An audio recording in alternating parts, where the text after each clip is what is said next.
Clima. Singapur tiene un clima ecuatorial sin estaciones distinguibles, con las temperaturas y la presión uniformes, humedad alta y lluvias abundantes. Las temperaturas suelen variar entre 30 y 32 grados Celsius. La humedad relativa promedio es de alrededor del 79% en la mañana y 73% por la tarde. Los meses de marzo a mayo son los meses más calurosos, con la temporada más húmeda de noviembre a enero. Desde junio a octubre, suele producirse a menudo neblina, causada por los incendios forestales en la vecina Indonesia. Aunque Singapur cumple el horario de verano, se rige por el uso horario GMT+8. Religión. Por motivos de orden, el gobierno de Singapur realiza un censo para medir la etnia y la religión de sus ciudadanos cada 10 años, lo que permite tener una idea de la diversidad religiosa y la evolución de la misma. La religión más practicada es el budismo, seguido por 42% de la población, en su mayoría los de origen chino, practicado en sus tres vertientes principales, Mahayana, Theravada y Vajrayana. Si bien el budismo Mahayana es mayoritario, también se han popularizado el Theravada, el budismo tibetano y el Soka Gakkai japonés. Según los censos, el budismo ha experimentado un crecimiento constante, siendo practicado por el 27% en 1980, por el 31% en 1990 y por el 41% en el 2000, es decir, con un incremento de 10 puntos porcentuales cada 10 años. La segunda religión más practicada en Singapur es el Islam, practicado principalmente por la etnia malaya y que representa el 14,9%. Su número se ha mantenido estable, pasando del 13% en 1980 y 1990 al 14% en el 2000. Le sigue numéricamente el cristianismo con todas sus ramas, seguida por el 14,6% de la población. Los cristianos también han experimentado un crecimiento, si bien más conservador que en el caso del budismo, pasando del 10% en 1980 al 12% en 1990 y el 14% actual. El taoísmo es la cuarta religión mayor de Singapur, seguida por el 8%. Ha sufrido un declive significativo, siendo seguida por el 30% en 1980 y por el 22% en 1990, lo que es un descenso enorme de practicantes. Algunos estudiosos piensan que la razón de esto radica en que muchos singapurenses practican el budismo y el taoísmo de forma conjunta. Pero se declaran budistas en el censo por ser el budismo una religión más organizada e internacionalmente reconocida. Otros piensan que si bien el taoísmo es una religión nacional china y puede formar parte de la identidad cultural china, el budismo cumple ese rol sin ser exclusivamente chino.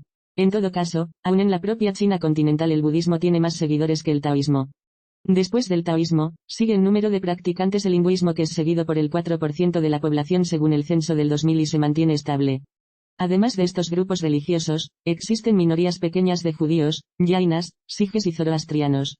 La religión en Singapur, al igual que en sus vecinos Malasia e Indonesia, está muy ligada a la identidad étnica.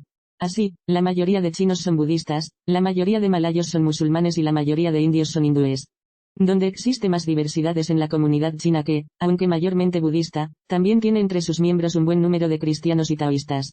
La Iglesia de la Unificación y los Testigos de Jehová son ilegales en Singapur, por lo que tienen prohibido predicar y distribuir material supuestamente proselitista, ya que el gobierno clasifica a ambas como sociedades ilegales. Y en particular se condenó a la segunda por ser una religión perjudicial para el bienestar y el orden público, porque se oponía al servicio nacional, recitando la promesa nacional o cantando el himno nacional. En general, Singapur es un país que, desde tiempo colonial, se ha caracterizado por la tolerancia religiosa. Las instituciones gubernamentales y educativas promueven la enseñanza de la tolerancia y convivencia entre las religiones, e incluso existen centros religiosos donde diferentes confesiones rezan unidas. Como, por ejemplo, el templo Loyang Tua Pek Kong, conocido por ser un lugar de reunión de budistas, hindúes y musulmanes. Es una sociedad cosmopolita e industrializada, en el que la religión es importante entre sus habitantes, y muchos de los edificios más grandes de la ciudad son templos y centros religiosos. Transporte. Dado que Singapur es una pequeña isla con una elevada densidad poblacional, el número de coches privados en la carretera está restringido con el fin de controlar la polución y la congestión. Los que compren un coche deben pagar tasas por un valor de 1,5 veces el valor de mercado del vehículo y una factura para adquirir el certificado de entitulamiento de Singapur, que permite que el vehículo transite durante una década. Por el coste de este certificado se podría adquirir un Porsche Boxster en los Estados Unidos. Los precios de los coches son en general significativamente superiores en Singapur a los de cualquier otro país de habla inglesa, y por ello solo 1 de cada 10 residentes posee un coche. Muchos de los residentes de Singapur viajan a pie, en bicicletas, en bus, en taxis y en tren. 2 compañías operan los buses públicos y el sistema de transporte en tren, SBS Transit y SMRT Corporation. La ciudad cuenta con la estación Woodlands Checkpoint y, anteriormente, con la de Tanjong Pagar. Hay más de una docena de compañías de taxis, que entre todas ponen en servicio a unos 25.000 taxis en la carretera.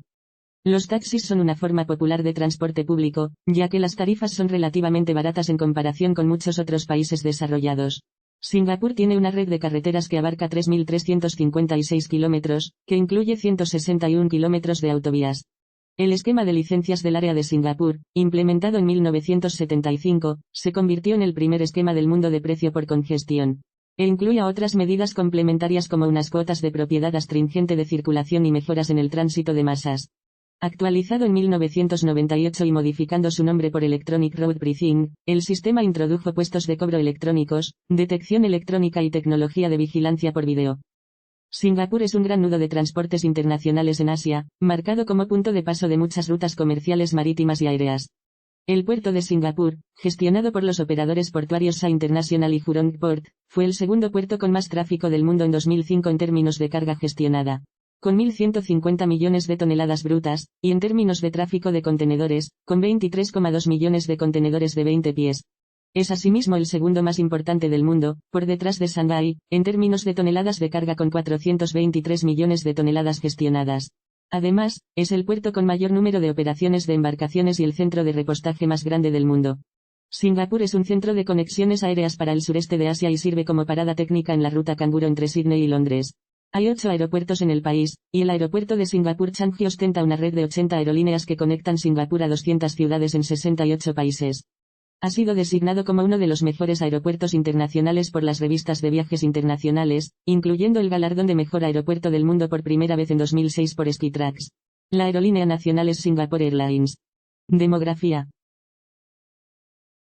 A mediados de 2015, la población estimada de Singapur era de 5.535.000 habitantes, de las cuales 3.375.000 eran ciudadanos, mientras que las restantes 2.160.000 eran residentes permanentes o extranjeros trabajadores extranjeros dependientes. Según el censo más reciente del país en 2010, casi el 23% de los residentes de Singapur eran nacidos en el extranjero, si se contaba a los no residentes, casi el 43% de la población total nació en el extranjero. El mismo censo también informó que alrededor del 74,1% de los residentes eran de ascendencia china, 13,4% de ascendencia malaya, 9,2% de ascendencia india y 3,3% de otros descendientes. Antes de 2010, cada persona podía inscribirse como miembro de una sola raza, por defecto de su padre, por lo tanto, las personas de raza mixta estaban agrupadas únicamente en la raza de su padre en los censos del gobierno.